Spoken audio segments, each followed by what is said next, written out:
Punnett square. If I have children, there's a 1 in 2 chance that I will pass on the defective gene to them. That doesn't mean they'll look like August, but they'll carry the gene that got double dosed in August and helped make him the way he is. If I marry someone who has the same defective gene, there's a 1 in 2 chance that our kids will carry that gene and look totally normal. A 1 in 4 chance that the children will not carry the gene at all, and a 1 in 4 chance that our kids will look like August. If August has children with someone who doesn't have a trace of the gene, there's a 100% probability that their kids will inherit the gene, but a 0% chance that their kids will have a double dose of it, like August, which means they'll carry the gene no matter what, but they could look totally normal if he marries someone who has the gene. The kids will have the same odds as my kids. This only explains the part of August that's explainable. There's the other part of his genetic makeup that's not inherited, but just incredibly bad luck. Countless doctors have drawn little tic-tac-toe grids for my parents over the years to try to explain the genetic lottery to them. Geneticists use their Punnett squares to determine inheritance, recessive and dominant genes, probabilities, and chance. But for all they know, there's more they don't know. They can try to forecast the odds, but they can't guarantee them. They use terms like germline, mosaicism, chromosome rearrangement, or delayed mutation to explain why their science is not an exact science. I actually like how doctors talk. I like the sound of science. I like how words you don't understand explain things you can't understand. There are countless people under words like germline, mosaicism, chromosome rearrangement, and delayed mutation, countless babies who's never be born like mine. Out with the old. Miranda and Ella blasted off. They attached themselves to a new crowd destined for high school glory. After a week of painful lunches where all they could do was talk about people that didn't interest me, I decided to make a clean break for it. They asked no questions. I told no lies. We just went our separate ways. I didn't even mind after a while. I stopped going to lunch for about a week, though, to make the transition easier, to avoid the fake, oh, shoot, there's no room for you at the table. Olivia, it was just easier just to go to the library and read. I finished War and Peace in October. It was amazing. People think it's such a hard read, but it's really just a soap opera with a lot of characters.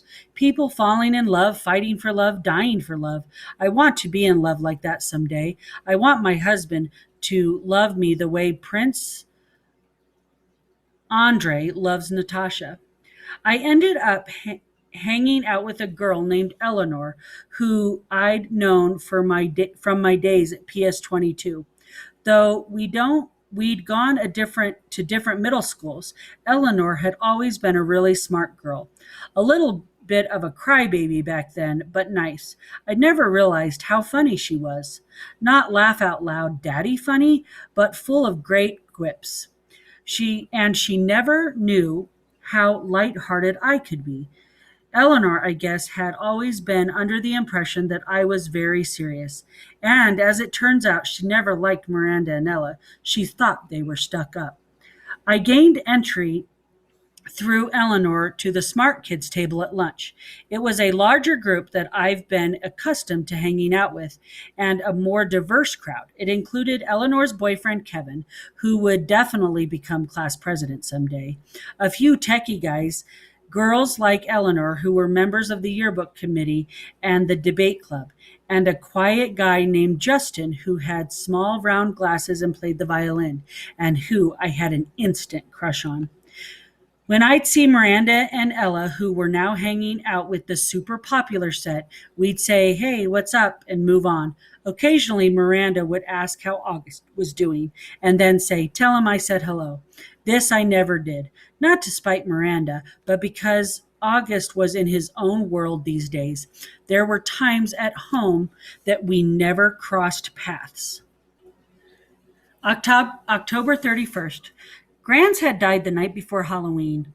Since then, even though it's been 4 years, this has always been a sad time of year for me. For mom, too. Though she doesn't always say it. Instead, she immerses herself in getting August's costume ready, since we all know Halloween is his favorite time of year. This year was no different. August really wanted to be a Star Wars character called Boba Fett.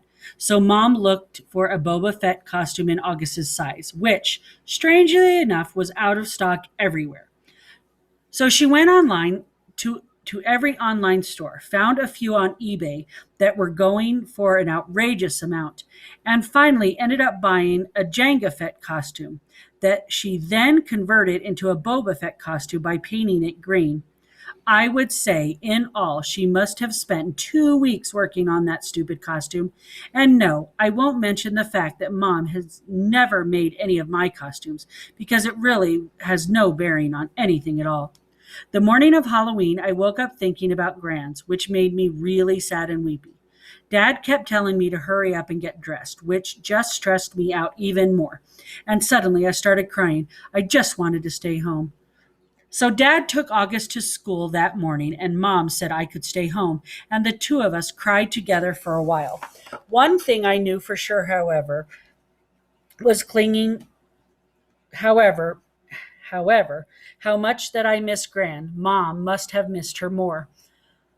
All these times August was clinging to life after a surgery, all those rush trips to the ER, Grans had always been there for Mom. I felt good to cry. It felt good to cry with mom for both of us. At some point, mom had the idea of our watching The Ghost and Mrs. Moore together, which was one of our all-time favorite black and white movies. I guess that was a great idea. I think I probably would have used this weeping session as an opportunity to tell mom everything that has been going on at school with Miranda and Ella. But just as we were sitting down in front of the DVD player, the phone rang. It was the nurse at August's school calling to tell mom that August had a stomach ache and should be picked up. So much for the old movies and the mother-daughter bonding. Mom picked August up, and the moment he came home, he went straight to the bathroom and threw up. Then he went to his bedroom and pulled the covers over his head. Mom took his temperature, brought him some hot tea, and assumed the August mom's role again. Via's mom, who had come out for a little while, was put away. I understood, though, August was in bad shape. Neither one of us asked why he had worn his bleeding Scream costume to school instead of the Boba Fett costume Mom had made for him. If it annoyed Mom to see the costume she had worked on for 2 weeks tossed on the floor, unused, she didn't show it.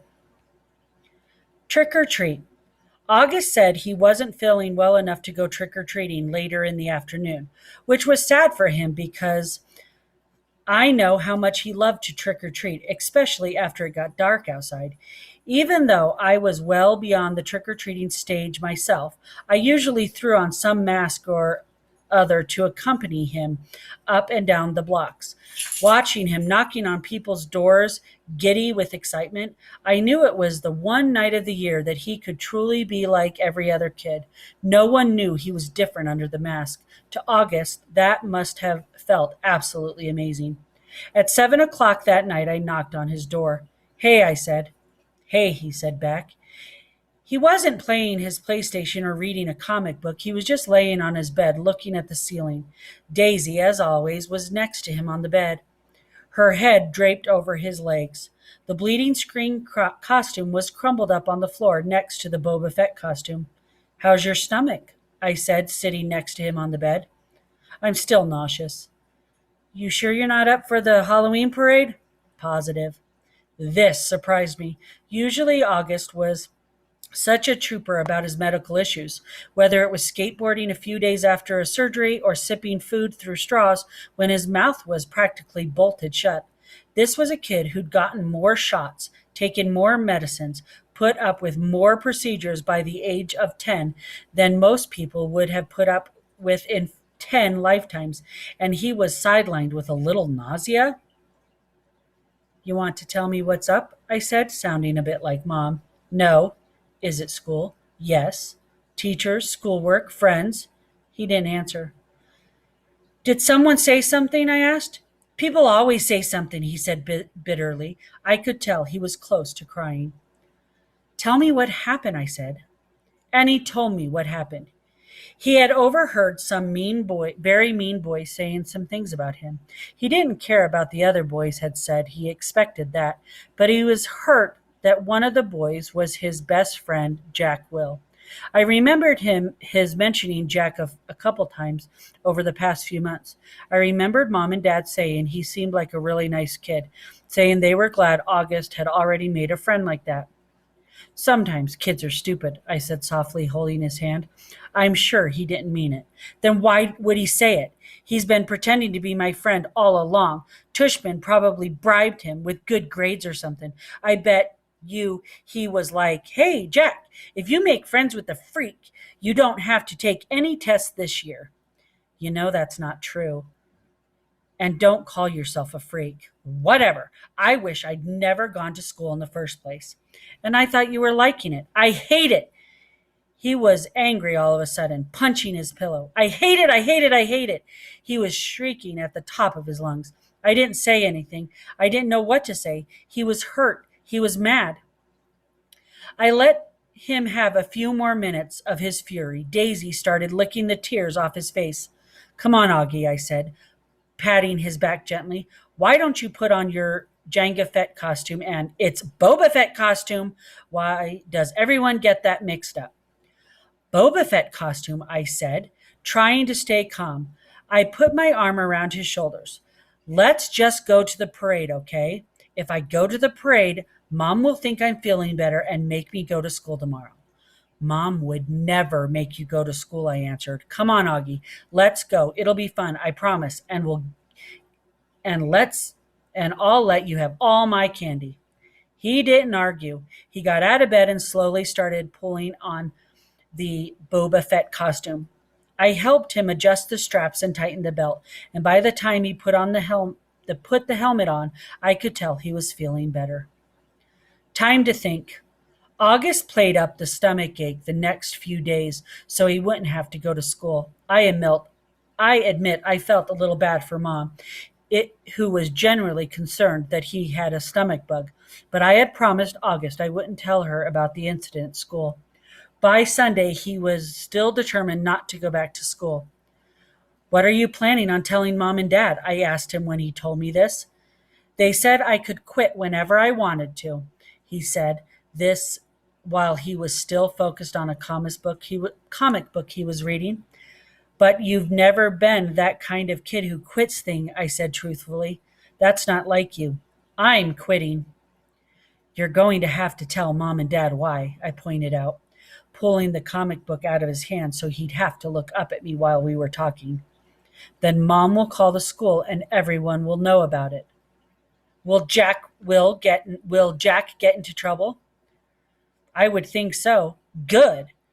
I have to admit, August was surprising me more and more. He pulled another comic book off his shelf and started leafing through it. Augie, I said, are you really going to let a couple of stupid kids keep you from going back to school? I know you've been enjoying it. Don't give them the power over you. Don't give them the satisfaction. They have no idea I even heard them, he explained. No, I know, but Via, it's okay. I know what I'm doing. I've made up my mind. But this is crazy, Augie, I said empathetically, pulling the new comic book away from him too. You have to go back to school. Everyone hates school sometimes. I hate school sometimes. I hate my friends sometimes. That's just life, Augie. You want to be treated normally, right? This is normal. We all have to go to school sometimes despite the fact that we have had bad days, okay? Do people go out of their way to avoid touching you, Via? He answered, which left me momentarily without an answer. Yeah, right. That's what I thought. So don't compare your bad days at school to mine, okay? Okay, that's fair, I said. But it's not a contest about whose days suck the most, Augie. The point is, we all have to put up with the bad days. Now, unless you want to be treated like a baby the rest of your life or like a kid with special needs, you just have to suck it up and go. He didn't say anything, but I think that last bit was getting to him. You don't have to say a word to those kids, I continued. August, actually, it's so cool that you know what they said, but they don't know you know what they said, you know? What the heck? You know what I mean. You don't have to talk to them ever again if you don't want, and they'll never know why, see? Or you could just be friends with them, but deep down inside, you know you're not.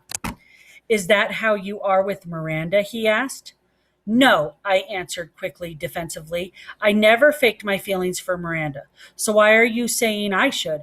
I'm not. I'm just saying you shouldn't let those little jerks get to you, that's all. Like Miranda got to you. Why do you keep bringing up Miranda? I yelled impatiently. I'm trying to talk to you about your friends. Please keep mine out of it. You're not even friends with her anymore. What does that have to do with what we're talking about? The way August was looking at me reminded me of a doll's face. He was just staring at me blankly with his half closed doll eyes. She called the other day, I said finally. What? I was stunned. And you didn't tell me? She wasn't calling you, he asked, pulling both comic books out of my hands. She was calling me just to say hi, to see how I was doing. She didn't even know I was going to real school now. I can't believe you hadn't even told her. She said the two of you don't hang out much anymore, but she wanted me to know she'll always love me like a big sister. Double stunned, stung, flabbergasted, no words formed in my mouth. Why didn't you tell me? I said finally. I don't know, he shrugged, opening the first comic book again. Well, I'm telling Mom and Dad about Jack Will if you stop going to school, I answered. Tushman will probably call you into school and make Jack and those other kids apologize to you in front of everyone. And everyone will treat you like a kid who should be going to a school for kids with special needs. Is that what you want? Because that's what's going to happen. Otherwise, just go back to school and act like nothing happened. Or if you want to confront Jack about it, fine. But either way, if you, fine, he interrupted. What? Fine, I'll go, he yelled. Not loudly. Just stop talking about it already. Can I please read my book now? Fine, I answered. Turning to leave his room, I thought of something. Did Miranda say anything else about me? He looked up from the comic book and looked right into my eyes. She said to tell you she misses you, quote, unquote. I nodded. Thanks, I said casually, too embarrassed to let him know how happy that made me feel.